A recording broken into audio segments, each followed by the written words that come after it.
Hi, and welcome to the Math Excel portion of student training.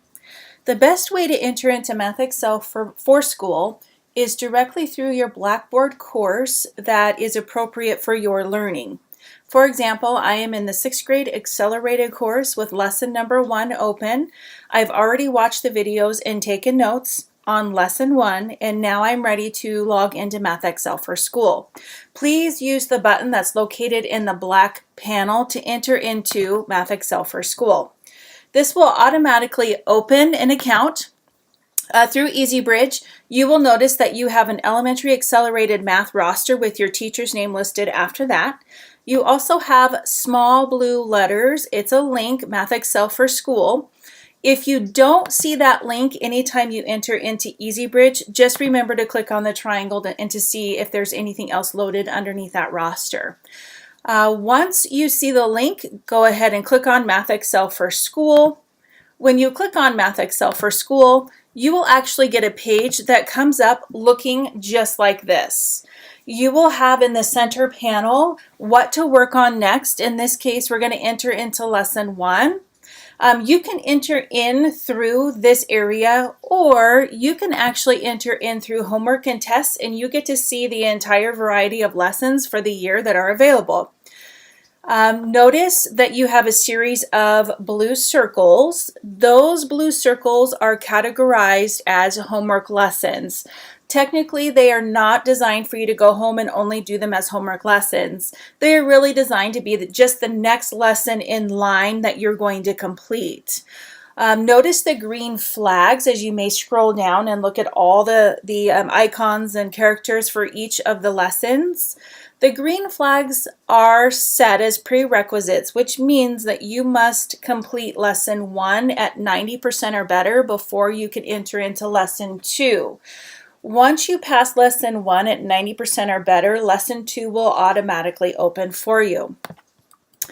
You may have also noticed that there are green diamonds, green diamond assignments. Those are actually assessments, and assessments are set at 2 attempts to get 90% or better, or you're temporarily locked out of moving forward, but you can always work back through the lessons you've already done to continue your learning.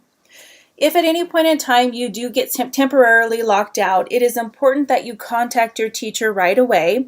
And while you're waiting for any kind of a plan, the plan could be to watch videos again, read over your notes, go back and do some practice work, or it could be that you put in a request to have a correction conference time with your teacher. So those are some decisions that you'll need to make as you work through the program. In other courses, you may see an orange square. That is a quiz, and they are also treated just like an assessment where you get 2 attempts at 90% to pass, or you're temporarily locked out and moving forward.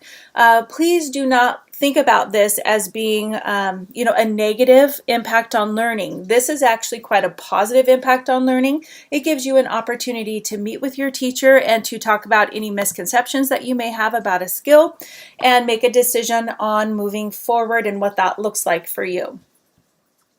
As you click on assignment 1, lesson 1, you'll notice that this one happens to have 4 questions. I'll go ahead and click on question 1.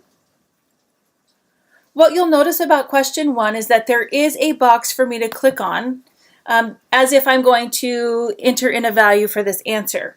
Notice when you click in that box, down below a panel opens up on a variety of ways that you can insert your solution. I am going to go ahead and randomly just type in a number and watch what happens in the bottom right-hand corner. This is a help feature that is available only through those lessons that are labeled as homework and blue circle assignments. So I've randomly typed in an answer just so you can see the effect of the check answer.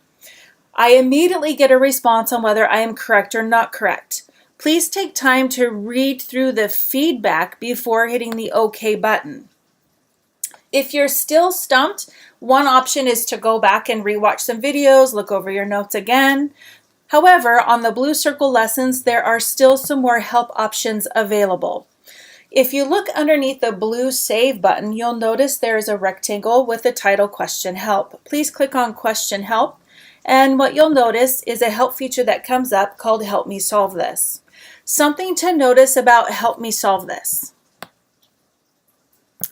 Notice the numbers in the original now grayed out problem, which is 1 inch equals 2 feet. Notice in the help feature window, we're still working with 1 inch equals 2 feet. I'm going to go ahead and click in this box and hit close. And watch what happens to my scale in the original problem now. It is now 1 inch equals 3 feet. Originally, it was 1 inch equals 2 feet. So if this happens to you, what this means is you need to go back through and rework the problem using the procedures you learned in Question Help and apply that forward with the new numbers. Notice my new original is now 1 inch equals 3 feet. I'm going to click on Question Help again and click on View an Example. Notice in View an Example, my numbers are instantly 1 inch equals 4 feet, which is different than the 1 inch equals 3 feet in the new original question. I am going to go ahead and click the Continue button just to activate the help feature, and I'm going to hit close to see what happens. Oh, look, my numbers remain the same in the original. So please rework the problem using the original numbers based off of the procedures you learned in Question Help. The next feature I'd like to show you is the Ask My Instructor button. The Ask My Instructor button will automatically have your classroom teacher's email address listed in the To box. Please use this help feature appropriately. Please make sure that your email questions are in complete sentences. The minute I hit send, this email along with a link to this very question will be sent to this teacher, basically stating that this student needs assistance on this very question. So please make sure that you use this feature appropriately and that this is truly a moment where you do need some assistance. All right. Notice that I did not completely answer question 1 all the way, and it did give me a red check mark. Please remember that not always does a red X mark represent you've got something wrong or incorrect. It's also used as a placeholder with this particular company. So this could be a placeholder to remind you to just go back and make sure that you do submit your final answer. I'm going to go ahead and click on Homework and Tests again. And notice after lesson 1, I am now given a C score. I click on it and it gives me a percentage. The great thing about this is that your teachers are trained very well to go into the gradebook and then go in and determine why is it showing that you don't have any credit for this particular assignment yet, but I can see that you've been in working on it. In our gradebook on the teacher end, we can actually see what you've attempted to answer, what you have left blank, and if you've answered a question and you got it incorrect, what answer did you type in and what is the correct answer? So we're given a lot of information to be able to make that assessment on whether you need additional assistance or if you just really need more time because your math time was concluded for the day. So that is really all there is to our MathXL for School learning environment. Thank you for joining me, and I look forward to meeting with all of you shortly. Bye.